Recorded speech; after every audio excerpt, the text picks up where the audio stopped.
I'm Scotsman, and my brothers were all green, explained Gordon one night in the shed.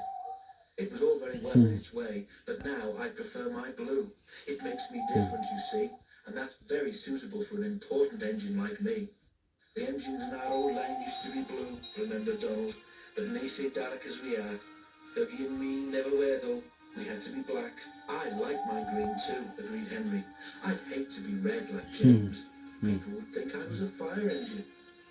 At least people can see me coming, retorted James. I don't disappear into the background like some engines I could mention. If it wasn't for the noise, you'd need a yellow and black front like Mavis. Henry's protests were drowned in the laughter of the other engines, and he went to sleep wondering how to pay James out. Henry was still cross next morning. What can be wrong? What can be wrong? Wondered the coaches anxiously as Henry walked noisily away from the big station. Do come along, Henry snorted impatiently. They had a fast run, but it didn't improve Henry's temper. He stopped the coaches when they reached the end of the line, and again when he backed onto them for the return journey.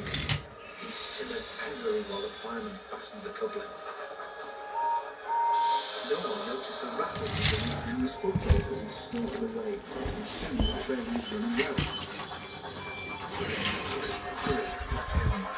Faster and faster they went.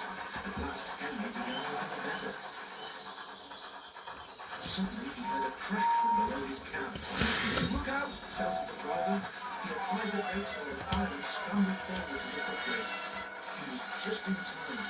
Both men watched in horror as a widening gap opened between Henry and his tender. Henry stopped as soon as he could. The automatic brake halted his tender and the train somewhere behind. We must drop Henry's fire, said the driver urgently.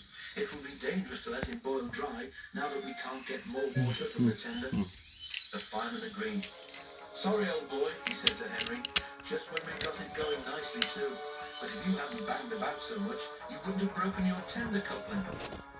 While the fireman dealt with the fire, the driver went back to tell the signalman what had happened. When he returned, he found Henry completely hid in a huge cloud of black smoke which billowed from beneath his cab. The fireman emerged, choking. Henry's fire set the sleepers alight, he spluttered. You stay here. I'm going to phone the fire brigade. The driver eased Henry clear of the blaze, and then Henry came to take his train on.